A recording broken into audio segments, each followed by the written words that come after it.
우리에게 구원을 주시고자 이 땅에 가장 연약한 아기의 모습으로 오신 예수 그리스도의 탄생을 기다리며 오늘이 하나님 나라 되기를 간절히 소망하는 좋은 만남 성도들에게 하나님의 자비와 사랑이 충만하게 임하시기를 성어버이, 성자, 성령의 이름으로 축원합니다. 어느 부흥 집회에서 목사님이 설교를 하는 도중에 이런 질문을 했다 그럽니다. 세상에서 가장 차가운 바다가 어딘지 아십니까? 그랬답니다. 세상에서 가장 차가운 바다는 뭘까요? 썰렁해입니다. 이렇게 얘기했답니다. 그러면서 그러면 세상에서 가장 따뜻한 바다는 어디일까요? 하고 물어봤답니다. 그랬더니 사람들이 뭐라 그랬습니까? 좀 머뭇머뭇했죠. 그랬더니 목사님이 그곳은 사랑해입니다. 우리 모두의 마음이 항상 따뜻한 바다와 같이 사랑하는 마음이기를 그렇게 원하기 때문입니다. 이렇게 얘기를 했다고 합니다. 근데 그 설교를 딱 들은 집사님, 아주 무뚝뚝한 남편과 같이 사는 집사님이 그동안 남편이 무뚝뚝하다 보니까 사랑한다는 말을 고백을 못 들어본 거예요. 그래서 야, 오늘 내가 한번 집에서 써먹어야 되겠다. 여보, 혹시 세상에서 가장 차가운 바다는 썰렁이라는데 그러면 이 세상에서 가장 뜨거운 바다가 어딘지 알아? 남편이 밑도 끝도 없이 이런 질문을 하니까 머뭇머뭇거렸죠. 답을 못하고 있으니까 여보, 이럴 때 당신이 나한테 해주고 싶은 말 있잖아. 그랬더니 남자가 아주 의미심장한 표정을 탁 지으면서 이렇게 이야기를 하더랍니다. 열받아. 예, 연일 추운 날씨가 지금 계속되고 있습니다. 이런 추운 날씨일수록 우리가 따뜻한 말을 서로 건네면서 지내면 우리의 마음이 더 따뜻해지지 않을까 이렇게 생각합니다. 사랑에 서로 이렇게 해주면서 따뜻하게 여러분 지내시고요. 우리 옆 사람께 한번 인사해보죠. 사랑합니다. 사랑합니다. 네, 사랑합니다. 예, 예배당 온도가 갑자기 3도가 올라갔습니다. 예, 확실히 썰렁해. 네. 제가 아무리 사랑한다 그래도 제가 이 정보가 누출됐나요? 오늘 제가 설교를 하는 게? 참 이거 복잡합니다. 심경이 복잡합니다. 그래서 더욱 제가 이 설교하러 이 자리에 올라오는 준비를 할 때보다 더 심경이 복잡합니다. 도대체 무슨 일이 있을까? 왜 그러는 걸까? 매주일 옛날에 목회할 때 설교하다 보면 사실 그 설교에 좀 치이죠. 그렇게 많은 설교를 하는 교회는 아니었지만 또 많은 설교를 하는 목회는 아니었지만 설교를 매주일 하다 보면은 좀 타성해졌게 되는 그런 기분들이 있는데요. 요즘은 한 달에 한 번씩 강단에 올라 설교를 하게 되니까 설교에 대한 생각이 좀 많이 깊어집니다. 무슨 주제를 가지고 무슨 소재를 가지고 무슨 주제의 설교를 할까 하는 그런 고민을 하게 되는데요. 제가 설교 준비를 하면서 제 자신이 설교하는 패턴을 보니까 제가 어떤 교리를 설명하는 설교보다는 이렇게 저렇게 살아가는 것이 맞지 않겠냐 하는 그런 도전적인 설교를 좀 많이 하더라. 생각해보니까 요즘 세상에 교리 설교는 별로 그렇게 큰 의미가 없겠다 하는 생각이 들더라고요. 예, 예를 들면은 구원론, 그러면 이제 구원론, 기독교의 구원론은 이제 대성론, 구속론이라고 하는 그런 구원론이에요. 뭐냐면은 내가 죄를 졌는데 누군가가 나의 죄값을 대신해서 받아서 나의 죄는 없는 걸로 해준다. 이런 의미가 이제 대성론, 우리의 구원론인데요. 이게 사실 우리의 민족 정서로 보면은 누가 내 죄를 갚아준다? 이런 게 별로 없더라고요. 기껏 해봤자 우리 그 민족 정서에서 볼 때 설화에 보면은 흥부놀부 이야기해 보면요. 나오죠. 형 놀부가 죄를 져서 곤장을 맞게 되는데 동생 흥부가 가서 대신 곤장을 맞습니다. 왜 맞죠? 형에 대한 사랑 때문에 그러나요? 아니죠. 쌀지 묻어 오느라고 대신 곤장을 맞아오게 되죠. 또 무슨 심청전이나 그런 우리 또 다른 설화를 보면은 마을 사람들을 괴롭히는 어떤 괴물이나 어떤 자연 현상이 있어서 거기에 대해서 누군가를 대표로 뽑아서 그를 제물로 바치면 뭐 그게 해소된다라고 하는 뭐 그 정도의 뭐 대신 뭐 그건 죄도 아니죠 사실은. 뭐 대신 뭐 희생을 당한다 뭐 아마 그 정도. 또 일제 강점기 때 보면은 감옥에 갈 형님 대신 동생이 들어가서 뭐 독립운동을 하다가 감옥에 형이 잡혀 들어가니까 동생이 대신 들어가서 옥살이를 한다 뭐 그런 이야기가 있죠. 저희 할아버지 때가 그랬다고 그러십니다. 큰할아버지가 독립운동을 하셨는데 잡혀 들어가면 둘째 동생이 대신 옥살이를 하고 그럼 나와서 또 조금 있다 이 형은 또 독립운동 하러 다니고 그러셨다고 그러는데 우리 제 할아버지는 막내고 나이 차이가 많이 나가지고 그렇게 옥살이 같은 건 안 하셨다 이제 그런 얘기를 들었는데요. 뭐 그 정도에 우리가 대신 죗값을 갚아준다 하는 거 정도밖에 목숨을 바쳐서 했는데 대신 살아났다 이런 거는 사실 우리 민족 정서 자체에 별로 없지 않나. 그러다 보니까 뭐 대신 뭐 죗값을 지고 뭐 속함을 받는다라는 그런 구원론 같은 것이 아무리 교리적으로 설명을 해도 그렇게 큰 감흥이 없지 않나 그런 생각이 듭니다. 오히려 우리 정서는 그런 거죠. 잘못한 형 대신 부자 형 대신 가서 곤장을 맞고 와가지고 쌀을 조금 얻어다가 가족이 간신히 먹고 산다. 오히려 약자들이 당한 어떤 그런 아픔, 그런 고통, 또 뭐 부자들과 권력자들에 의해서 당하는 그런 억압에 대한 그런 한풀이로서의 그런 구원론이다. 그러면 차라리 우리 지금 마음을 더 이렇게 쉽게 움직이지 않을까 하는 그런 생각도 좀 듭니다. 한풀이 해주러 오시는 예수님, 한풀이의 구원 이런 거가 더 마음에 들 것 같긴 한데 또 우리가 너무 그냥 뭐 우리의 죄를 지고 가는 어린 양 예수 이런 얘기 많이 듣다 보니까 조금 어색하긴 합니다만 한편으로 보면 요즘 들어서 부쩍 더 그 정의의 하나님, 심판의 하나님에 대한 이야기들이 많이 있잖아요. 그런 걸 보면은 우리가 어떤 뭐 구원론, 뭐 신론, 뭐 예수 그리스도론 이런 것들에 대해서도 과거에 우리가 그동안 해왔던 그런 교리 가지고는 더 이상 설명해내지 못하지 않는가 이런 생각을 하게 됩니다. 또 제가 원죄론을 한번 생각해봤어요. 원죄론. 여러분 우리는 나면서부터 뭐다? 죄인이다. 왜 죄인이에요? 그냥 인간으로 태어난 게 죄죠. 아담이 그냥 그걸 뭐 따먹어서 뭐 그냥 이 죄인이다. 근데 참 그게 억울한 거예요. 요즘 같은 경우는요. 뭐 요즘 뭐 텔레비전을 보고 뭘 보면은 정말 짜증나죠. 무슨 엄청난 뭐 몇십 조의 뭐 그 예산을 외국에다 갖다가 쏟아 붓고 걷어들인 거는 뭐 1억 원. 참 정말 제가 참 성품이 좋고 자비로운 그런 사람임에도 불구하고 정말 쳐 죽여도 시원치 않겠다고 하는 요즘 그런 사람들 얼마나 많이 있습니까? 근데 그게 다 사회 고위급, 사회 지도자라고 하는 사람들이에요. 근데 그 얼마나 많습니까? 그런 사람들이요. 근데 그런 사람들이 지금 아주 버젓이 아주 살이 피둥피둥 올라가지고 잘 살고 두 다리 쭉 펴고 사는 그런 모습을 우리가 두 눈을 그대로 뜨고 봐야 되는 이런 현실에서요. 아니 그렇게 엄청난 죄를 지은 놈들도 그렇게 두 다리 뻗고 잘 사는데 아니 평범하게 그냥 소시민처럼 그냥 살아가는 우리는 원죄라는 그거 얘기하면서 나면서부터 죄인이다라고 우리는 죽을 수밖에 없는 운명을 타고났다라고 과연 그게 우리한테 무슨 의미가 있고 인간으로 태어났다는 것 자체가 과연 우리에게 죽을 죄가 되는가 이런 의미에서 보면은 원죄 더 이상 설명하기가 쉽지가 않죠. 그러다 보니까 제가 설교를 하면서 설교자 역할이 어떤 것일까?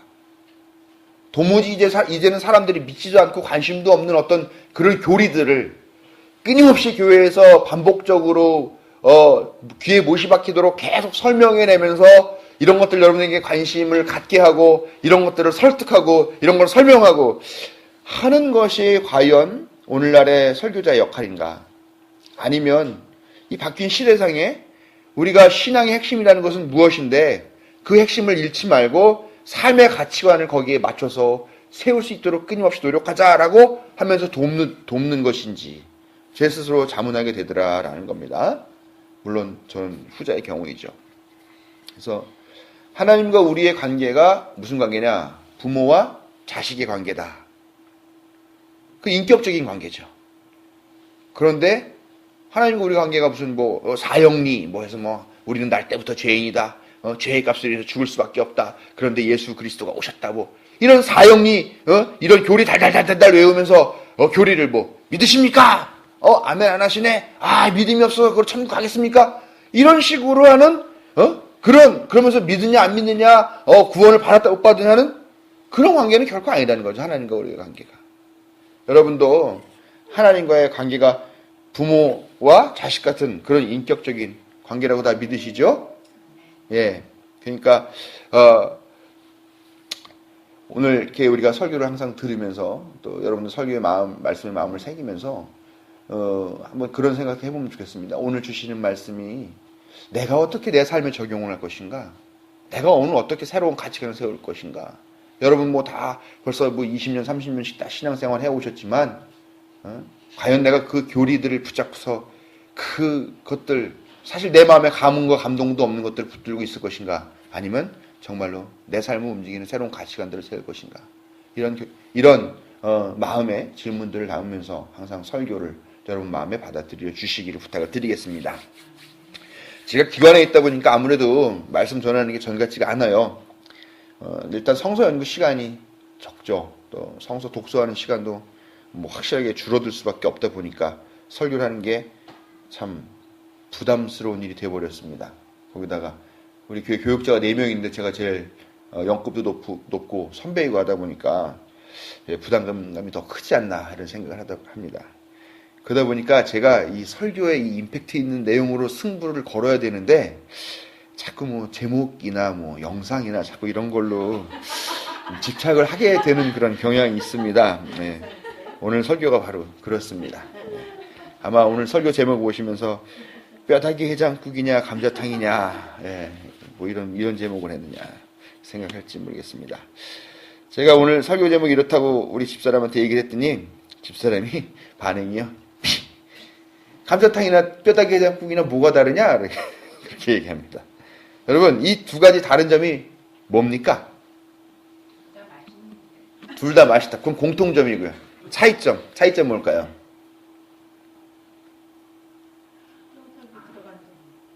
뼈다귀 다 들어가요. 뼈다귀 들어가니까. 네. 뼈다귀 해장국은 술 먹은 다음에 먹는 거 해장국이고. 네. 감자탕은 그냥 먹고 싶을 때 먹는 거. 술이랑 같이 먹고 네? 안주로? 목사님 너무 많이 나가셨다. 예, 감자가 안 들어가고 하는 게 가장 큰 차이죠. 그거보다 또 다른 게 있습니다. 해장국은 뼈다귀 해장국은 1인분으로 팔지만요. 감자탕은 1인분으로 안 팝니다. 예. 즉 뼈다귀 해장국은 혼자 먹는 거고요. 감자탕은 같이 먹는 겁니다. 여러분 이 감자탕과 뼈다귀 해장국 중에 어떤 게 더 땡기세요? 혼자 먹는 게 땡기시는지 아니면은 같이 먹는 것이 땡기는지. 예. 사실 오늘 설교 제목은요. 설교 내용과 그렇게 큰 관계는 없고 그냥 단지 자극적으로만 그렇게 정한 거니까 그걸 제가 인정하면서요. 제가 오늘 설교 말씀 제목을 통해서 도전드리고 싶은 주제가 바로 여러분의 삶이 여러분 자신의 개인적인 삶에 길들여져 있는지 아니면 공동체적인 삶을 지향하고 있는지 하는 것들에 대한 질문을 던지고 싶은 겁니다. 우리의 할아버지, 할머니, 또 아버지, 어머니 그리고 우리 자신이 살아왔던 삶을 이렇게 되돌이켜 보면서 과연 우리 자식들에게, 우리 자녀들에게는 어떠한 삶의 방식들을 물려줘야 할 것인지 세월이 흐르고 아무리 시대가 이렇게 저렇게 흘러간다 하더라도 우리가 꼭 자녀한테 물려주고 싶은 그런 생활 방식, 삶의 방식, 세상의 모습은 분명히 있을 거라고 생각을 합니다. 그런 차원에서 우리가 오늘 개인적인 삶 혹은 공동체적인 삶이라는 것들을 고민을 하면서 이 내용을 한번 오늘 말씀을 좀 나눠보고자 합니다. 우리 민족이 원래 공동체 지향적인 그런 삶을 살죠. 아주 고대 때는 무슨 우리 선생님 계시죠. 영고, 동맹, 또 뭐가 있었죠? 네. 예, 다른 과목을 가르치시죠. 예, 그렇게, 추수할 때쯤 되면은, 마을 사람들이 국가적으로 다 모여가지고, 불을 지르고, 춤을 추고, 음식을 나눠 먹고 하면서 막 그런 축제를 지내고, 마을 단위로 뭐 농사를 지니까 같이 공동체로 그런 생산 방식을 지키고 하는, 그렇게 하면서도 꾸준하게 뭐 서로 돕고 서로 나누고 또 서로 어려운 사람들 돌봐주고 하는 그런 공동체를 지키려고 하는 그런 마음들이 꾸준히 있었죠. 사실 불과 한 10여 년 전만 해도 있지 않았나. 조금 더 쓰면 한 20년 전만 해도 그런 문화가 우리 안에 충분히 있지 않았나. 그런데 서구 문명이 들어오고 또 서구 문화가 들어오면서부터 공동체의 삶은 개인의 삶을 더 강조하는 그런 문화로 대체가 되게 되죠. 현대사회라는 걸로 이행을 하면서 가족도 해체가 되죠. 3대가 같이 살던 그런 가족은 이제 거의 없어지고요. 이제는 함께 하는 것보다는 혼자 하는 게 더 익숙한 게 되고 더 편안한 것이 되어버렸다. 심지어는 그래봤자 3명, 4명 사는 가족인데도 불구하고 그 가족 4명이 함께 식탁에 앉아서 밥을 먹는 시간보다는 혼자 먹는 시간, 아니면 떨어져 있는 시간이 더 많아지는 그런 세상이 됐다라는 겁니다. 혼자 있는 시간이 많아졌고, 혼자 살고, 혼자 먹고, 혼자 보고, 혼자 쓰고, 혼자 싸고, 싸는 거는 원래부터 혼자 했었지, 옛날에도요. 아무튼 그 혼자 하는 게 익숙해진 그런, 삶이 되었다. 그러다 보니까 이 세상에서는 혼자 사는 사람들을 위한 그런 맞춤의 상품들도 계속 쏟아내죠. 일본 같은 경우가 정말 심각한 건데, 집도 보니까, 뭐 프랑스도 그런 게 나와 있다고 그러고요. 한 3평, 2평, 3평짜리 집이 있다 그래요. 그래서 그냥 이렇게 복도식으로 돼 있고 한쪽에 싱크대가 있더라고요. 왜 복도식으로 돼 있냐 했더니 뭐 이렇게 서랍 같은 거를 열면 침대, 뭐 이렇게 쭉 피면 거기가 식탁, 뭐 테이블 이런 식으로 완전히 혼자서 사는 삶을 위해서 맞춰주는 그런 것들이 나온다라는 거죠. 저는 오늘 뭐 개인주의보다는 공동체 문화를 지키면서 사는 게 더 낫다 이런 얘기를 뭐 강요하자고 하는 건 아닙니다. 제가 북한 인도 지원 사업 하면서 뭐 그렇게 많은 횟수는 아니지만 평양도 다녀보고 다 했습니다. 그런데 제가 보니까요, 북한의 전체주의, 사회주의 별로 그렇게 썩 좋지 않습니다. 물론 지금 우리 사회가 너무 개인화되어 있다 보니까 아쉬운 부분들도 부러운 부분도 분명히 있긴 있었습니다만, 근데 제가 이런 말을 요즘 하면은 국가보안법에 걸리는데 큰일 나는데, 요즘 신은미 씨라는 분이 그 북한 여행 갔다 온 것 때문에 막 종편에서 난리가 나고 그랬는데요. 대동강 맥주 맛있다 그 말 한마디 했다고 그거 북한 찬양이라고 그렇게 얘기했다고 그러더라고요. 아무튼 저는 그게 좋다고 생각하지 않고 바람직하다고 생각하지 않습니다. 우리도 사실 70년대, 80년대, 90년대 초반까지만 해도 전체주의 국가나 사회주의 국가 못지않게 강압적인 분위기에서 그런 억지로 만들어진 그런 공동체 생활을 했죠. 막 부부싸움을 하다가도 저녁 6시가 딱 되면은 빰빰빰빰 하면은 어떻게 됩니까? 부부싸움 하다 말고도 벌떡 일어나서 이렇게 태극기를 바라봐야 되는, 요번에 국제시장이라는 영화에 그런 장면이 나오더라고요. 저도 그 시절 두 번 다시 돌아가고 싶은 그런 시절은 아닙니다. 저는 결코 뭐 공동체, 집단, 사회 이것이 최고다라고 하는 이야기를 하는 것은 아닙니다. 그러나 진지하게 한번 우리 자신의 지금의 삶을 돌아봐야 된다라는 겁니다. 뭐냐? 개인주의요? 개인주의라고, 우리가 지금 다 개인주의적인 삶에 매몰돼서 개인주의적인 삶이 편하다라고 하고 그런 틀에 자꾸 맞춰서 우리 자신을 살아가고 있는데, 여러분 기본적으로 배경에 깔고 있는 게 자본주의, 상업주의, 소비주의, 만모니즘, 바알 숭배입니다. 한번 보세요. 개인 하면서 개인이 강조되면서요, 개인은 각자의 개별적인 성격이 있다, 개성이 있다, 그렇게 이야기를 합니다. 개성 얘기 나오면서부터는 어떻게 되죠? 차별화되는 겁니다. 난 당신과 달라, 나는 저 사람들과는 달라, 나는 나란 독특한 사람이야, 그렇게 되면서 자꾸 자기만의 어떤 것을 이야기하게 되죠. 전에는요, 한 집에 텔레비전 한 대만 있었으면 됐습니다. 뭐 어려울 때는 한 마을에 한 대 있었죠. 어려웠을 때니까. 근데 살림살이가 좀 나아져도요, 사실 텔레비전 방마다 놔주던 그런 문화가 그렇게 많지 않았었습니다.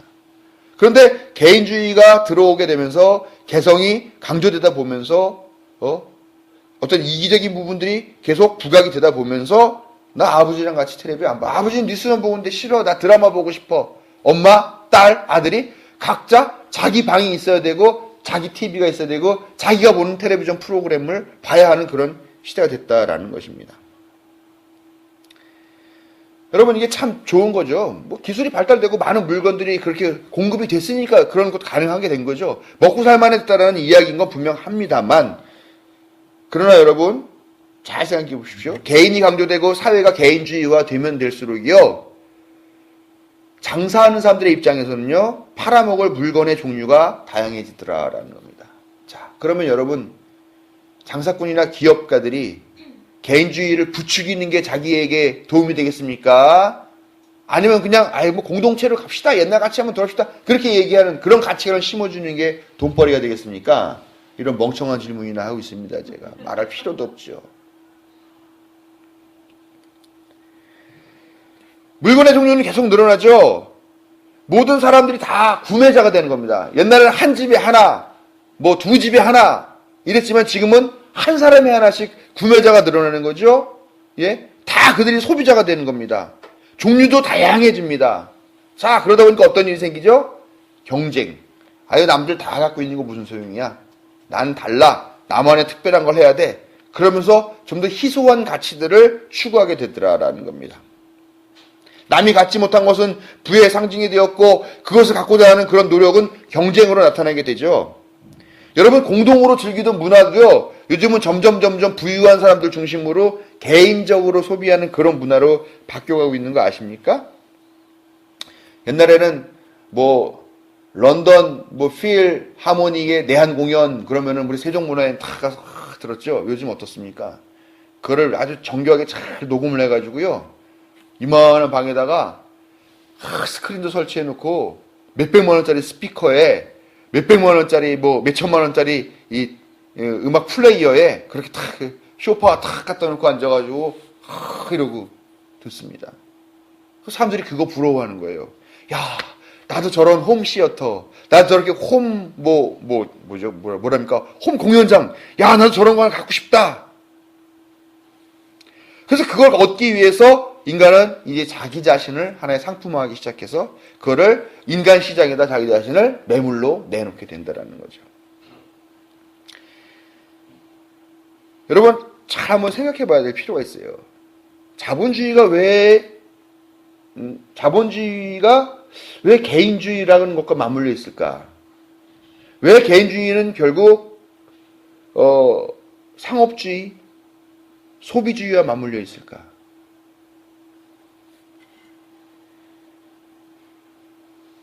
소비가 판매자 또 소비가 전제된 그런 자본주의에다가 마침 과학도 발달되고 기술도 발달되고 거기에 개인주의까지 잘 버무려져서 지금 현대 사회라는 것이 만들어졌지만 결국 이 시대를 움직이는 게 뭡니까?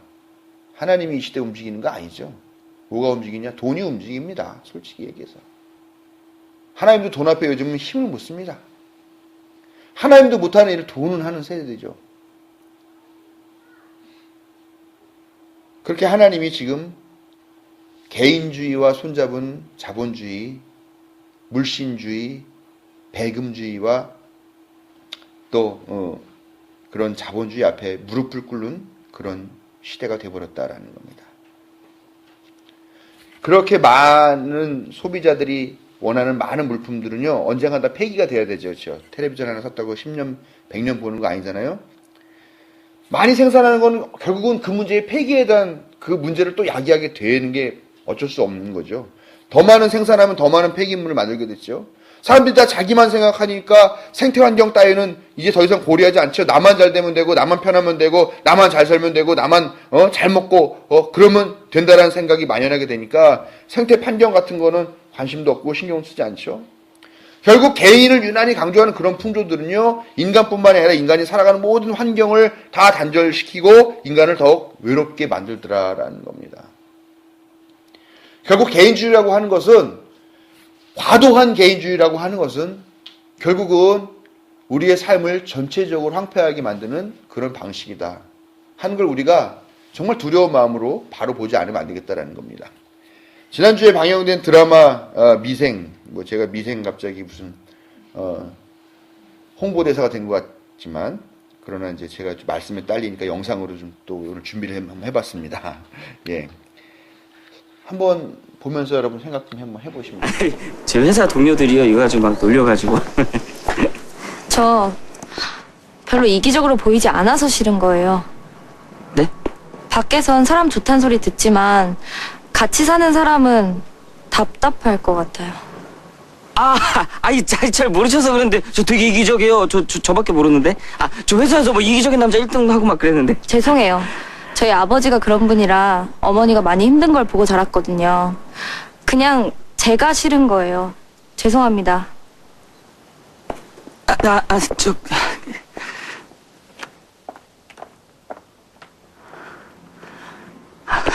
뭐야? 아니 뭐 살도 머리도 목소리도 아니잖아. 이기적이지 않아서 싫다고? 이기적이지 않은 게 사랑받지 못할 이유구나. 그런데 갈 곳이 없다. 나는 어쩌면 이렇게 가난한 삶을 살아왔는지. 커피 한 잔, 영화 한 편, 한강을 함께 걸어줄 친구 한 명 없다.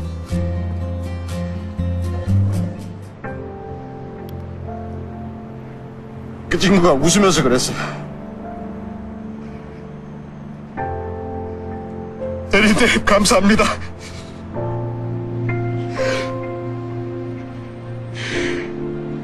이렇게만 하면 되는 거죠.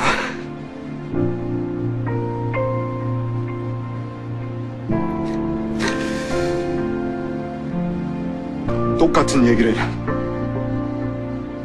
장그래 녀석이 어떡해. 이대로만 하면 정직원이 되는 거죠.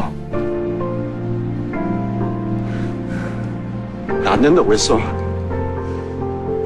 차장님, 은지 때보다 더 어려운 시대잖아. 대책 없는 희망이 무책임한 위로가 무슨 소용이야.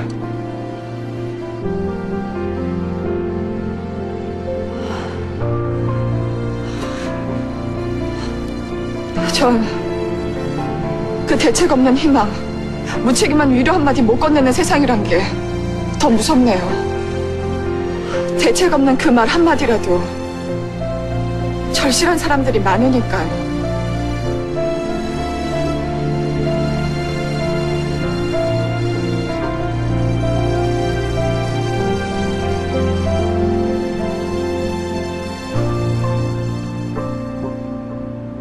그래도 안 돼.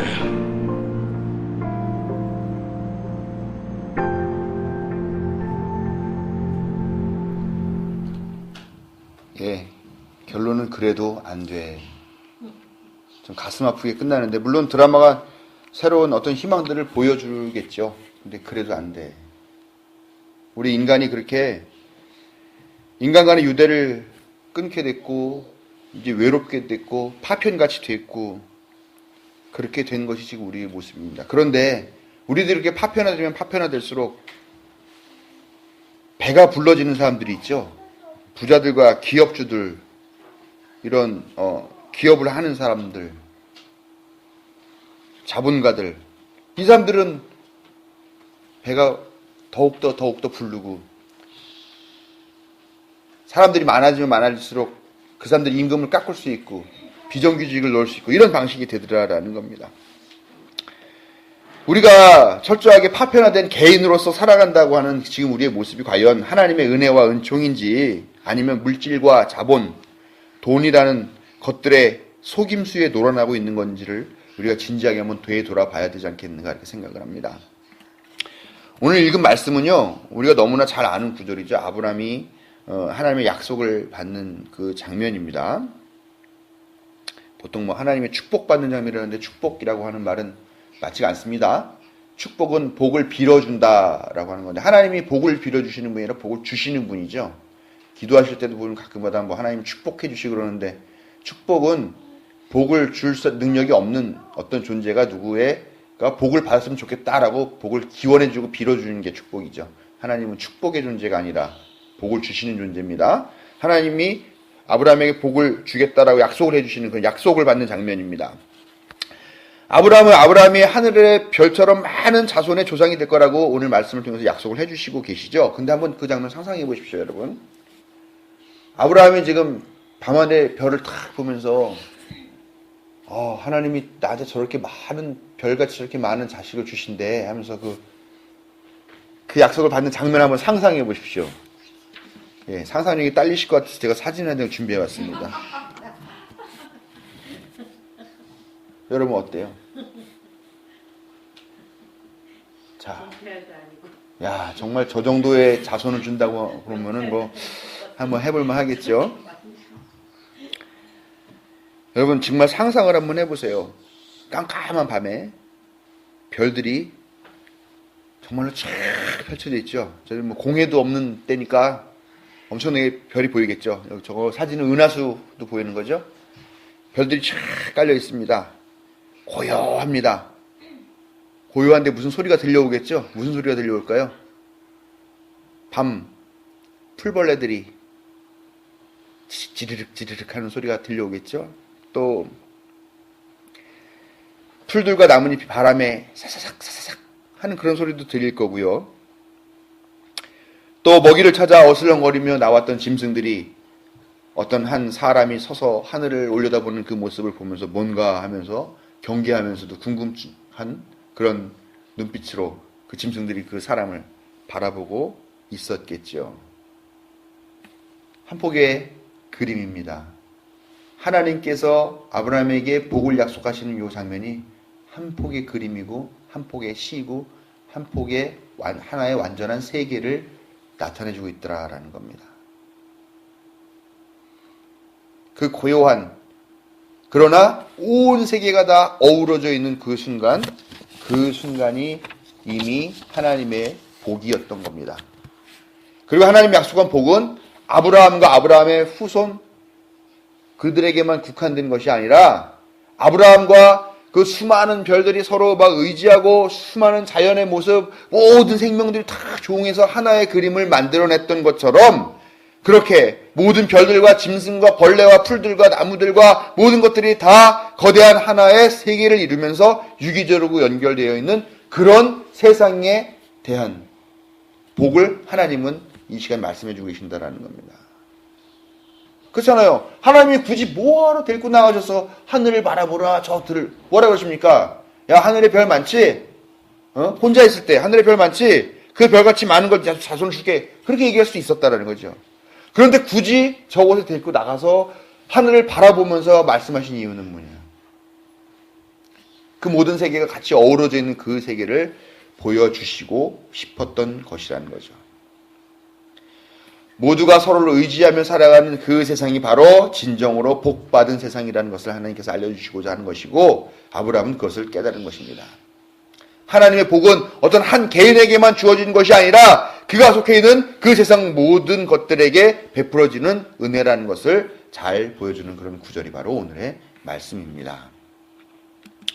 저는 성서가 이 66권을 통해서 우리에게 쭉 보여주고자 하는 가장 중요한 역사는 바로 하나님과 만몬, 하나님과 바알이라고 하는 이런 물질을 숭배하는 인간의 탐욕과의 끝없는 투쟁이라고 그렇게 생각을 합니다.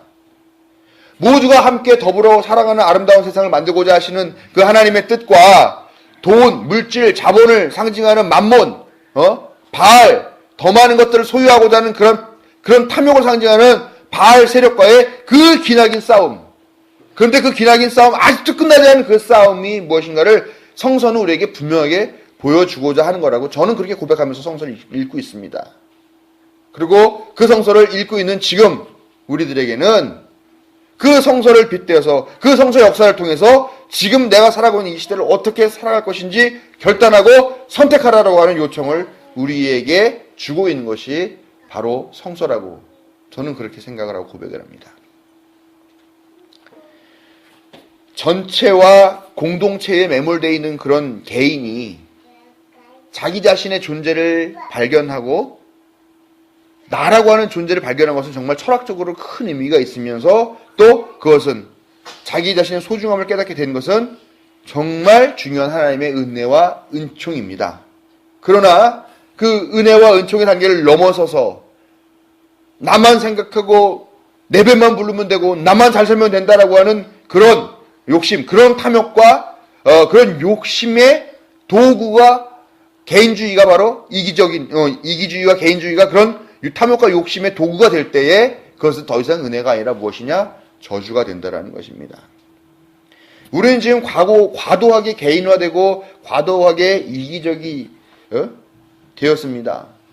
이기적이지 않으면은 사랑받지 못하게 되는 그런 이유가 되는 그런 시대를 지금 살고 있다는 것입니다. 우리가 우리 자신에게만 매몰되어 있을 때 하나님과 대적하는 만몬과 바알은 힘을 얻고 우리를 그 노예로 삼게 될 것입니다. 이럴 때 우리는 우리 자신만의 세계를 떨치고 나와 내만의 우물을 벗어서 나와 우리의 이웃과 우리의 친구와 우리의 동시대를 살아가고 있는 이 인류에게 관심과 애정을 가져야 합니다. 개인이 아닌 공동체적인 관심을 갖고 혼자가 아니라 같이라고 하는 그런 잊혀진 문법을 복원해야 할 때입니다. 그 문법이 회복되는 때에 우리는 분명히 아브라함이 받은 그 복을 바로 우리의 복으로 받게 될 걸로 믿으시기 바랍니다. 개인의 역사를 공동체적인 삶의 역사로 바꾸어 만몬에 대항하는 여러분에게 하나님이 함께 하셔서 힘과 용기와 지혜를 주시기를 확신하며 축원합니다.